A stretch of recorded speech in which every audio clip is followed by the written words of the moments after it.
Today is 365 days of sobriety, or as people have called it, it's my 1 year sober birthday cake today.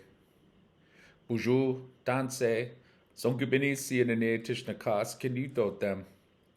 I just want to say I've got nothing but gratitude for the fact that I'm entering my 47th year of life this July, free from the alcohol spirit. This is not my first time letting go of alcohol, and I don't want to say that I will never drink again because that's a big thing to contemplate. What I can say is that every morning I can wake up and surrender my will to Notaway and my ancestors, and I can make the commitment to go to bed sober that day.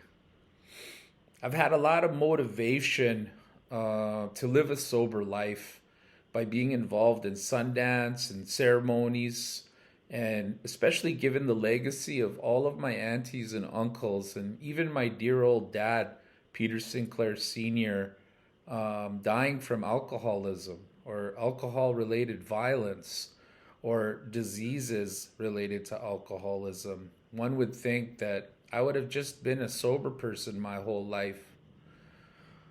Unfortunately, though, that wasn't the case. I think, I'm no different than any other Indigenous man here in these lands that they call Canada. And, given my point, being one of those people that were part of the seventh generation, we inherited our own unique brand of the colonization, oppression, toxic patriarchy, recipe. And it took me a very long time and a lot of tries to really dig down deep inside my heart and to get to the rot that colonization, oppression, violence, and poverty created inside, before it got to my heart. And it's through the belief and faith and support of my Sundance community, my immediate family, my movement family, that I was able to not only surrender to Notaway and our ancestors, but to my community to ask for help, and I was able to go to a rehabilitation program for 3 months and actually do the work to change the neural networks, the behavioral patterns inside my mind, so that I could stop with the obsession with alcohol, and focus on the actual real challenges of healing, of answering that question. What is it actually going to take for us to move through the violence and heal from the impacts of colonization? And that's a question for not just us natives, but for everybody across Canada: migrants, immigrants, first, second, third, fourth, fifth generation Canadians. For me, the way that played out, though, is that I just got through my sixth or seventh career burnout last year from working in the global climate justice movement, for the Indigenous rights movement, and I really had to take a good hard look, given that my marriage ended, and things were really going south in all categories of my life because of my dependency on alcohol. And my relationships were suffering tremendously from me killing the pain I was going through every day with substance dependency. And so, everybody out there in my network, I'm not going to name you all by name, but certainly, all the organizations and individuals that contributed, that have been supporting me on this sobriety journey. I raise my hands to you and I say hi, and I put prayers out into the universe for all of you, that anybody else in your families, in your community circles that are being impacted by the destructive forces of alcoholism, that they get the help that I got and more. So yeah, I don't know. Today's a special day. I wanted to share that with all of you.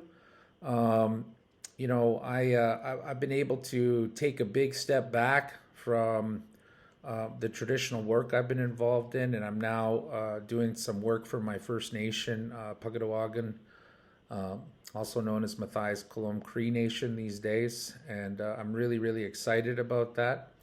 I'm continuing my practice as an author, and I've got some exciting manuscripts that I'll be coming to market in the near future. Um, and I am doing a lot of work here in the great city of Winnipeg and Treaty One, and got some exciting projects that are focused on mass movement art and economic justice here in the city of Winnipeg. So be on the lookout for some exciting new announcements in 2024 and 2025 of work that I'm involved in using art, to shine a bright light, on frontline resistance in a number of social movement fields. Um, and as always, you can donate to support my work. Links in the description. You can learn more about my three-dimensional storytelling universe, the storytelling project, my ode to Winnipeg, known as Life in the City of Dirty Water. Link also in the description. And as always, a good deal of work that I do and way that I support my family is through sharing some of my thoughts and ideas, and also learning, from other communities.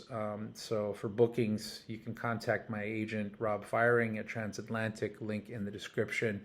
And, if you just want to follow my work, if you're interested in what I'm doing and what I'm involved in, you can follow me on social media as well.